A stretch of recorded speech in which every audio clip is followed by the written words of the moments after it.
bulan Mei dan bulan Juni ini gold akan balik lagi ke, sempat ada yang bilang ke 24, ke 23, ke 22, bahkan ke 21 lagi kayak gitu. Nah ini yang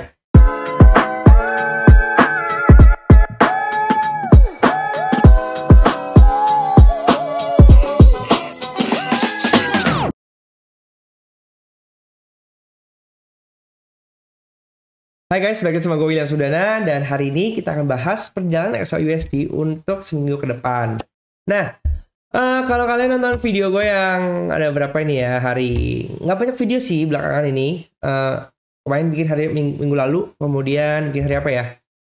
Selasa kali ya, Selasa, kemudian Rabu kalau nggak salah, terus Jumat udah bikin lagi gitu. Emang belakangan emang lagi sibuk banget, jadi sorry kalau misalnya update-nya sedikit-sedikit, tapi menurut gue dengan materi yang udah kalian enjoy di sini harusnya udah punya gambaran masing-masing ya, nggak harus bergantung sama apa yang gue share gitu, karena namanya analisa sifatnya juga subjektif pastinya gitu. Pasti ada pandangan pribadi yang tentu sejalan dengan pandangan kalian juga.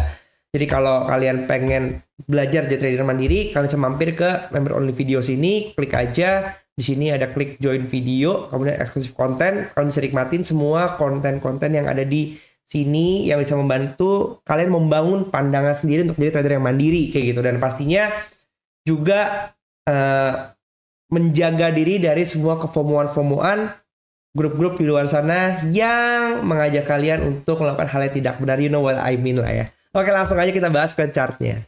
Hari Minggu kemarin. Jadi kalau kita lihat perjalanan minggu kemarin ini, kita lumayan dibuat apa ya, mondar mandir lah ya. Ini sideways besar sebenarnya kalau kita perhatiin beberapa minggu ini, dari April Mei sampai Mei ini mondar mandir aja 2430 sampai 2277, baliknya ke 2450. Ya probably kemudian nggak akan lanjut ke bawah lagi sih. Ini kan masih ada fair value gap di sini nih. Ini kan masih ada fair value gap yang tinggalin ya. Masih ada di sini nih 2237 sampai 2277, masih ada 400 pip bawah yang belum ditutup gitu sebenarnya. Tapi perjalanan dari minggu lalu sendiri itu juga lumayan dahsyat. Senin dimulai dengan pergerakan ke atas sampai 2450 dengan narasi Presiden Iran yang kecelakaan. Tahu-taunya bukan perang, bukan apa, pure kecelakaan murni. Kemudian di hari Rabu, Kamis, Jumat dibanting ke bawah, langsung 3 hari 1000 pips lagi, ya kan? Dramanya nggak habis-habis ini, XAU ya. Dengan posisi week yang dia ini lumayan engulfing lah ya kita sebutnya ya, terhadap week sebelumnya. Dan juga ini banyak kalau pandangan pribadi mematahkan bahwa kalau posisinya kayak gini, ini udah break. Ini kemarin itu kita sempat ngelihat adanya rally base rally di sini, yang rally base daily ditembus, kemudian dia pindah lanjut ke base yang di sini, ya kan? Base di sini juga ditembus dengan body candle, ya. Jadi 3 candle merah. Ini udah berada sekarang di bawah 2231. Weekly-nya juga jadi perahu besar Titanic. Maka dengan posisi strong seperti ini, probably menurut gua pergerakannya abis ini akan lanjut ke bawah. Cuman ingat bahwa pergerakan ke bawah pasti disertai juga dengan pullback ke atas. Maka kita mau cari kira-kira area di mana yang asik untuk kita mulai cari posisi entry yang enak juga. Oke. Dari posisinya sekarang, kalau kita perhatiin, dan ini kan di sini ada base juga sebenarnya. Oke. Base juga di sini. Nah, lihat di sini kita belum, ini ya, di sini cross body di sini sih, tapi dia belum nutup semua shadow-nya, ya kan? Di sini ini kan double. Ini base di sini, ini juga ada base lagi gitu. Di sini belum, makanya kemarin lumayan di sini ketahan 2325, tahan mantul ke 2347 tapi nggak kuat, dia turun lagi ke bawah kayak gitu. Kalau kita ngelihat narasi minggu lalu di mana ada FOMC meeting minutes ya, statementnya nggak jauh-jauh berputar dari inflasi yang masih tinggi dan belum ada narasi pemotongan suku bunga. Jadi kalau menurut pandangan gua, bisa jadi market merespon belum ada tanda-tanda memotong suku bunga nih. Ya udah deh, kayaknya USD berarti masih kuat untuk dipegang. Makanya mereka akhirnya mungkin beralih lagi ke USD. Kalau kita lihat di sini di XY-nya lumayan naik, tapi Ini kan naik ya 1, 2, 3, 4, 5, 6 nih. Dari Kamis minggu lalu sampai sekarang dia lumayan naik terus gitu. Nah di sini mulai koreksi. Kalau kayak gini, walaupun dia masih posisinya dia koreksi sini, tapi kalau misalnya kita lihat di sini, ini udah mulai nanjak lagi sih. Ini mantul kena base di sini, dia lanjut naik ke atas lagi. Probably ya ini bisa lanjut ke atas. Itu. Tapi kita pantau bersama-sama pelan-pelan, oke? Tapi kalau di sini kita masih ngelihat XAU-nya sendiri dia masih bermain-main di area base yang di sini, ya kan? Kita pengen lihat nanti kalau turunin ini next probably kalau misalnya dia berhasil jebol di sini, masih ada tahanan yang di sini. Yang ini. Nih, di sini nih. 2321 sampai nih 2303. Ini akan jadi area yang lumayan kuat juga mengingat area 2306, ingat ya kalau kemarin kita lihat 2306 itu area yang cukup kuat nih, belum sempat dijebol. Apakah kali ini dijebol atau dipantulin lagi untuk posisinya bisa begini kemudian ke atas, baru kemudian dia lanjut ke bawah gitu. Oke, kita turun lagi ke H4. Kalau kita lihat H4 di sini strukturnya udah mulai patah-patah, tapi juga sebenarnya tidak merubah, masih dalam fasenya. Kalau kita tarik begini gini masih begini ya kan, di sini. Oke, masih begini. Jadi area ini masih jadi area base abu-abu ini, kotak abu-abu ini. Jadi kalau dia misalnya masuk ke sini ke 2312-an sini, atau bahkan masuk ke kotak merah, mungkin bisa mantul lagi, baru kemudian turun ke bawah. Itu yang view gue sih kira-kira kayak gitu. Seperti biasa, weekly pasti akan ngebusur dulu sebelum dia target, atau kayak kemarin posisinya dia buru-buru untuk target kelarin LB weekly baru dia putar balik, atau dia lanjut ke bawah terus-menerus, dia banding dikit terus lagi ke bawah. Banyak skenario sebenarnya yang perlu kita pantau, karena balik lagi pergerakan market harus dinamis. Walaupun kita paham secara konsep bahwa pergerakan itu pasti akan ngebusur dulu baru target, tapi ada kala di mana dia target kemudian baru dia bikin utang, bayar utangnya. Atau dia busurnya setitik, kemudian dia target. Ingat juga bahwa dari sisi month, seperti yang udah gue share di video yang mana ya? Ini ya. Nih, di sini posisi tetap di bawah. Kayak gitu. Masih ada kecenderungan untuk ke bawah. Tapi yang gue lucu, banyak orang juga berpikir, bulan Mei dan bulan Juni ini, gue akan balik lagi ke, sempat ada yang bilang, ke 24, ke 23, ke 22, bahkan ke 21 lagi kayak gitu. Nah ini yang ya kita lihatlah bareng-bareng kira-kira gimana.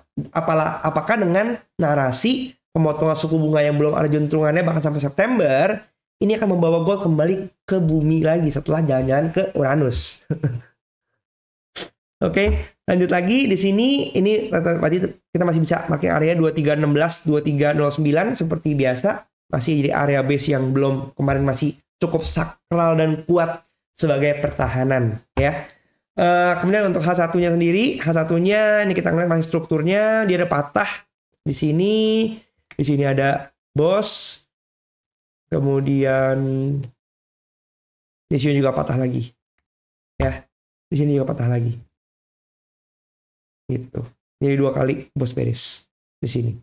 Berarti kalau udah begini, maka next-nya dia akan cari ekstrim.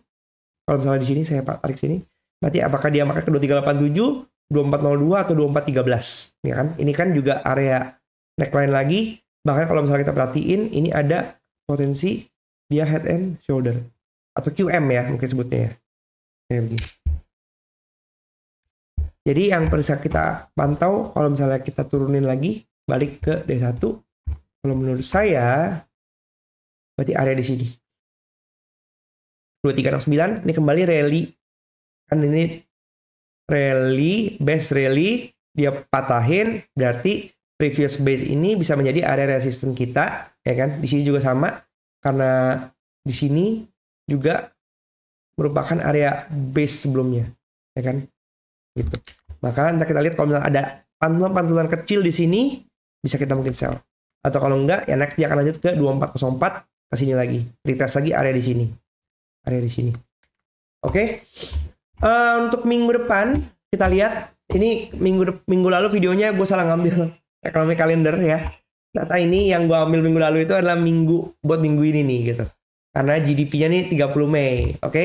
Di sini kita ngelihat bahwa United States Memorial Day, CB Consumer Confidence, dia 97, previous sekarang 96, berarti di sini jelek buat DXY. Kalau jelek buat DXY, bisa jadi naik untuk gold ya. GDP sebelumnya 3,4, forecastnya ini sini 1,3, forecastnya 1,3%, turun jauh GDP USA.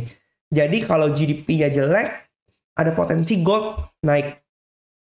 Initial jobless claim-nya di sini previous 215K, 218K. Di sini kita ngelihat adanya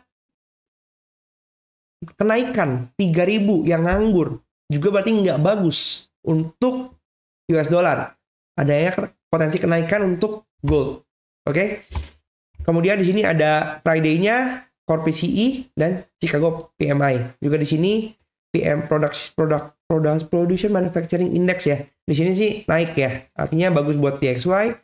Kalau di sini turun, berarti ini kira-kira naik untuk gold kayak gitu. Oh, di sini United States Memorial Day. Berarti ada libur. Besok malam US-nya libur, Senin ya. Jadi mungkin pas Senin akan agak sedikit slow. Kalau kemarin gue ngeliatin sebenarnya ada ekspektasi. Kemarin gue expect bahwa hari Jumat itu kira-kira bisa naik ya, tapi ternyata enggak sih. Ini kalau kita perhatiin di sini, dia turun. Di sini kan kalau misalnya kita perhatiin ada initial break, kemudian di sini ada TB1, kemudian kalau kita tarik pakai video musang dari sini ke sini, nih area targetnya di 2350 gitu, tapi ternyata sampai 2347 nggak nyampe, dia balik lagi. Kemudian mungkin kita bisa nunggu area, kalau misalnya buy juga, mungkin sambil retracement kita ngelihat area di sini, 23, 29, 23, 27 lah ya, gitu. Tapi kalau misalnya dia ternyata begini, dia sweep ke bawah, dia kemudian naik lagi, karena kebetulan ini kan 2325 ini merupakan low before daily dan low before weekly ya. Jadi kalau lihat posisinya dia ke bawah gini kemudian naik lagi ke atas juga bisa, selama kalau pakai teknik buah musang itu kan selama dia nggak close body candle itu masih oke. Jadi ya kita ngeliat kira-kira gimana. Ada banyak potensi di sini. Jadi kita mesti lihat price actionnya kira-kira gimana. Kalau ada konfirmasi untuk buy ya kita buy dulu ke atas. Tapi kalau misalnya dia langsung ke bawah ya udah kita cari ke bawah gini ya kita lihat retestnya kemudian ikut ke bawah lagi. Yang pasti sih kalau misalnya kita ngelihat posnya harga lagi mau lari kemana, jangan dikejar, tunggu area retestnya supaya kita dapat area yang enak kayak gitu. Oke? So, untuk minggu depan juga ini kita seperti biasa, gue udah punya bikin beberapa skenario untuk tabel RPS-nya. Di mana tabel RPS ini bisa menjadi acuan kita untuk hari Minggu ke depan kira-kira seperti apa. Karena pada akhirnya setiap minggu itu kita punya new week opening gap, maka kita akan bisa consider kira-kira potensi kalau new week opening gap-nya buka atas seberapa jauh bisa merubah RPS atau enggak. Oke. Sekarang kita ngelihat posisi yang last candle ada 23.85. Kita asumsikan semuanya sama 23.85. Maka kita perhatikan di sini weekly down open di bawah pivot bawah ya. Kemudian R1 di bawah HB, S1 di bawah LB. Berarti tetap masih posisinya adalah normal. Jadi kita melihat adanya kondisi weekly yang akan lanjut ke bawah. Terutama didukung dengan bentuk candle yang lumayan panjang ya, Titanicnya ya. 2372, pivot weekly kita. Kemudian R1 ada di 2419.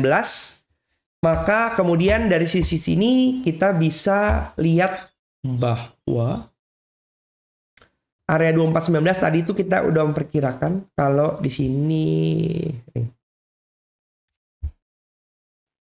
kalau kita lihat ini di sini 2419. Oke. Nih, 2387 kita perhatiin di sini 2387 dekat dengan area weekly ya, pivot weekly.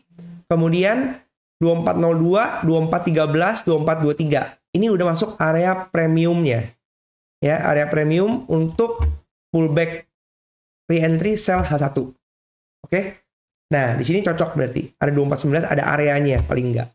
Kemudian untuk target bisa ke 2294 ya kan, untuk weekly-nya S1 weekly 2294 atau minimal dia break dulu di low before 2325. Lumayan jauh, ini masuk ke area 2300 bahkan 2200 lagi untuk weekly-nya.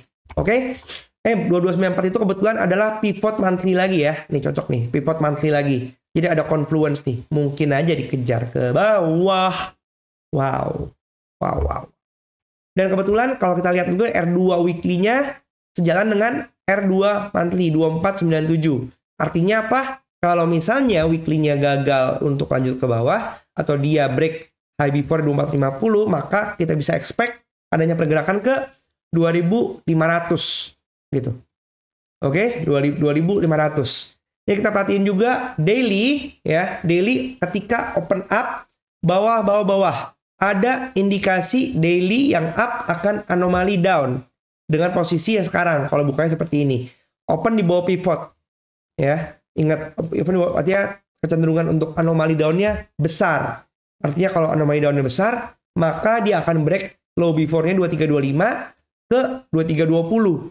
Ya kan? Sekitar 50 pip, tapi artinya apa? Weekly down-nya akan langsung berubah jadi normal down. Karena low now-nya udah nge-break low before-nya. Oke? Market up Asia, dia up atas bawah-bawah akan cenderung bisa dia target tetap ke atas, maka marketnya bisa break ke 2340, artinya 2340 di atas pivot menuju ke R1 daily-nya 2342 atau malah langsung anomali down. Kalau anomali down lagi, ya berarti ke bawah lagi. Oke? Kemudian karena kebetulan low before-nya Asia itu sama dengan low before daily, ya. Kemudian untuk H4-nya dia cenderung atau bawah-bawah, kuning juga, satu-satunya down. Jadi kalau lihat di sini kecenderungannya masih akan kejar bawah dulu nih, gitu. Tapi kita punya skenario kalau misalnya opennya gap down. Oke, open gap down nggak perlu jauh-jauh, cukup di 20 pip ke bawah, 2331,3. Ini udah berubah posisinya, lihat. Daily tetap merah. Ini kan daily merah ya. Daily tetap merah. Asianya langsung otomatis bakal besar anomali down-nya. H4-nya down, H1 down. Makanya ketika dia open di 2331,3, otomatis dia akan langsung down dan kejar target weekly-nya. Tapi kalau dia gap up ke atas, ini saya langsung bikin ekstrim. Kalau geser-geser 2335, 2336 aja kayak udah berubah. Tapi saya bikin ekstrim aja, langsung ke 2340,2. Artinya gap up 70 pip ke atas, maka daily-nya akan normal ke atas, market-nya akan normal ke atas, H4-nya ke atas, H1-nya ke atas. Artinya apa? Dengan posisi seperti ini, nggak usah pusing juga, karena artinya daily akan bantu tugas timing gusur untuk weekly-nya. Gitu. Lihat di sini, 2347, 2358, ya kan? Ini R1-nya udah geser lagi 2424 ke atas. Gitu. Oke?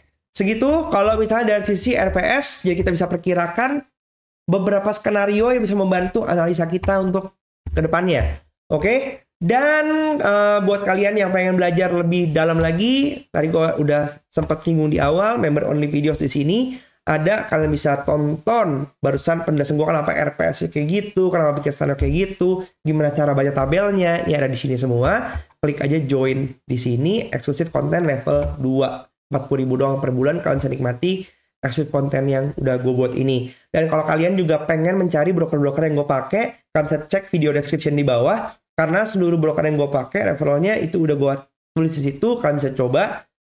Kalau masih nggak yakin atau pengen coba diversifikasi, bisa start dari modal yang kecil juga. Nggak apa-apa, nggak ada paksaan. Tapi ingat bahwa yang di sini gue tekankan adalah gimana cara kita menjadi trader yang mandiri. Gue nggak mau memberikan signal, nggak buka private mentoring, nggak buka jasa-jasa yang membantu kalian kayak ngasih Indomie instan, ya.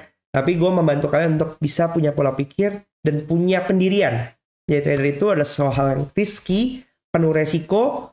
Tapi kalau kalian paham resikonya, kalian merasa kalian ada di industri ini, lakukan untuk game yang jangka panjang. Bukan pengen cari instan, ngeflip dari $100 mau jadi $110.000 dalam semalam. Itu namanya gila. Sampai jumpa di video selanjutnya. Jangan lupa di like, di komen, dan subscribe juga supaya channel ini terus berkembang dan bisa membantu lebih banyak orang lagi. Sampai jumpa di video selanjutnya. Bye-bye.